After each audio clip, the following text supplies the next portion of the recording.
नागपूर जिल्ह्यातील काटोल तालुक्यातील कोंढाळी परिसरात रविवारी सकाळी भीषण स्फोट झाला। ही घटना विस्फोटक बनवणाऱ्या SBL एनर्जी लिमिटेड कंपनीत घडली। सकाळी सुमारे 7 वाजताच्या सुमारास पॅकेजिंग युनिटमध्ये अचानक जोरदार ब्लास्ट झाला। या भीषण स्फोटात आतापर्यंत किमान 17 कामगारांचा मृत्यू झाल्याची माहिती समोर आली आहे।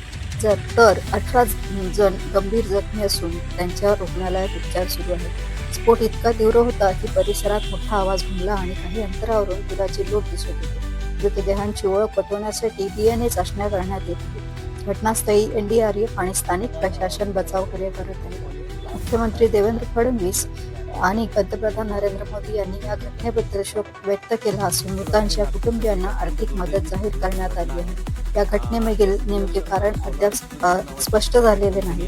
सुरक्षा नियमांचे पालन झाले होते का याची सखोल चौकशी सुरू आहे। ही अत्यंत दुर्दैवी घटना असून ब्लास्ट झाला। त्याच्यात ज्या ऑन ड्युटी फिमेल्स होत्या, टोटल मला वाटतं एका शिफ्टमध्ये 20 बायका काम करतात, त्यातल्या 18 फिमेल्स आहे आमच्याकडे ॲडमिट झालेल्या आहे। एक जण जी लेडीज आहे ती ब्रॉड डेड आहे आणि अशा प्रकारे ज्या केसेस ॲडमिट केलेल्या आहेत त्यातल्या सगळ्या केसेस सध्या आम्ही ICUमध्ये शिफ्ट केल्या। It's a mass casualty. त्याच्यामध्ये बऱ्याच लोकांना काही मांडीचं हाड, काही लोकांना हाताचं हाड सुद्धा तुटलेलं आहे। 2-3 बायका शॉकमध्ये आहे ज्यांचं ब्लड प्रेशर आणि पल्स हे सध्या not palpable and not reachable आहे। तर अशा प्रकारे बऱ्याच घटनांमुळे आपल्याला आता अर्जंटमध्ये जेव्हा या केसेस आमच्याकडे 7:30 वाजता फोन आला आणि 8:30 वाजता त्या ॲडमिट झाल्या, आमची टीम लगेच इथे तयार होती ऑरेंज सिटी हॉस्पिटलमध्ये आणि सगळ्यांना आम्ही लगेच सेंट्रल लाईन, कॅथेटरायझेशन, लॅब इन्व्हेस्टिगेशन्स करून आता आम्ही प्रत्येकाला ऑपरेशन थिएटरमध्ये घेत आहोत।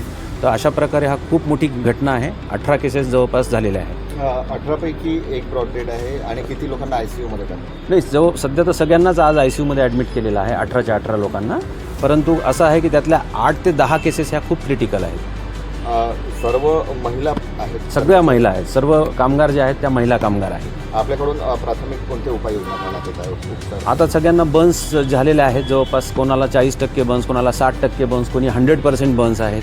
तर याच्यात आता जेव्हा हा प्रायमरी सर्वे रिपोर्ट आहे, आता जेव्हा आम्ही ऑपरेशन थिएटरमध्ये घेऊ, त्यांचं डिब्राइडमेंट्स आणि बर्न ड्रेसिंग्स करू, त्यानंतर आपल्याला समजेल एक्झॅक्ट पर्सेंटेज काय आहे, त्यांची डेप्थ किती आहे, वाचू शकतील का नाही वाचू शकतील। काही लोक शॉकमध्ये आहेत, काही लोकांचे फ्रॅक्चर्स आहेत, त्याला असोसिएटेड, काही लोकांना पोटामध्ये मार आहे, काही लोकांना छातीमध्ये मार आहे।